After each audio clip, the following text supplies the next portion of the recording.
경북 경선이요. 이번 주 토요일 그리고 일요일에는요. 강원도 경선이 기다리고 있습니다. 총 11번째 경선 가운데 4번째 경선지인 강원 경선은요. 1차 슈퍼 위크로 불리고 있습니다. 이 때문에 후보들과 후보 가족들은요. 잇따라 강원 지역을 방문해서 새 몰이에 나서고 있는데요. 자, 이런 가운데 이번 충청 경선에서 3위를 기록했던 정세균 전 총리 측이 경선 완주 입장을 밝혔습니다. 자, 그동안 경선 과정에서 부각됐던 반 이재명 전선, 글쎄요, 단일화 가능성은 이제 물 건너갔다.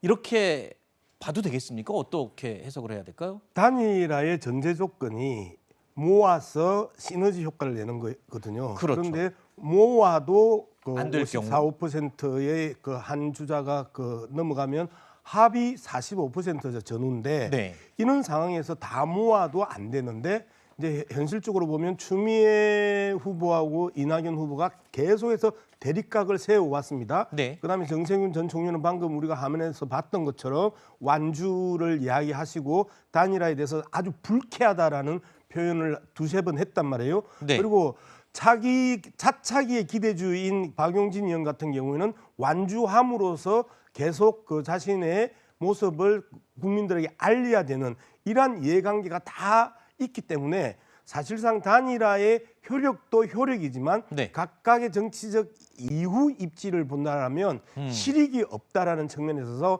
단일화는 현실적으로 어렵다 그렇게 보는 겁니다. 예. 자, 상황이 이렇게 돌아가고 있는데 이낙연 전 대표의 반응은 어떤지 궁금합니다. 자, 이낙연 전 대표 충청 결선 이 순회 경선 결과에 대해서 이렇게 말했습니다. 충청권 주민들의 권리당원과 대의원들의 뜻을 겸허하게 받아들입니다. 앞으로 남은 일정 모두 최선을 다하겠습니다.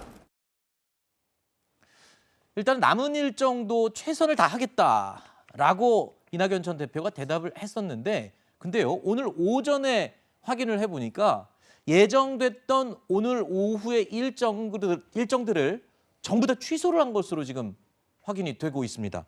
이렇게 되면 남은 일정들을 취소했다, 전략 수정에 들어갔다 이렇게 해석을 할 수 있겠군요. 그럴 수밖에 없어 보입니다. 숨고르기에 분명히 들어간 것 같고 네. 말씀하신 것대로 오늘 대구 경북 관련해서 신산업 정책을 본인이 직접 기자회견을 하기로까지 했는데 다 네. 철회를 했고 뭐 의협 간담회 등등의 간담회 역시 다 취소를 했습니다. 전략 수정이 좀 불가피해 보이는데 이번 충청권에서 나온 결과를 보면 이 권리당원과 민주당원들의 지지가 이 이재명 지사한테 상당히 쏠림 현상이 있었습니다. 이렇다면 이낙연 후보로서는 내가 대세론을 구축하는 데 상당히 장애가 있을 수밖에 없고 이런 흐름은 사실 정권 교체 열망이 상당히 높은 상황에서 대세 쪽에 그냥 힘을 실어주겠다는 어떤 표심이 결집한 측면도 있어서 그렇다면 이 흐름에 제동을 걸기 위해서는 어떤 전략이 필요할 것인지 최소한 지금까지 이낙연 후보가 가져왔던 전략으로는 이 부분을 좀 번복하기는 좀 어려운 국면으로 보이기 때문에 구체적으로 후보와 함께 참모진들이 좀 대안을 마련하는 데 골몰하지 않을까 이런 생각이 듭니다. 네,